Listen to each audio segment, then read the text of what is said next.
সালটা 1928।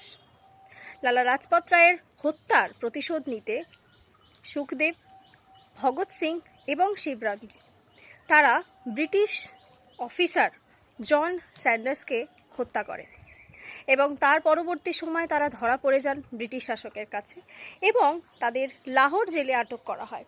অবশেষে 1931 সালে 28শে মার্চ নির্ধারণ করা হয় যে তাদের ফাঁসি দেওয়া হবে এবং নির্ধারিত দিনের পূর্বেই 23শে মার্চ তাদেরকে ফাঁসির সাজা দেওয়া হয় এবং তারপর থেকেই ভারতীয়রা তাদের এই বীরত্ব এবং সসম্মানে মৃত্যুদণ্ড গ্রহণ করার যেই দিন শহীদ দিবস হিসাবে পালন করা হয়।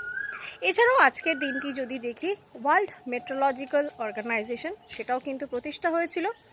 তোমরা আমাকে কমেন্ট করে জানাও তো যে এছাড়াও আর কোন দিন শহীদ দিবস পালন করা হয়।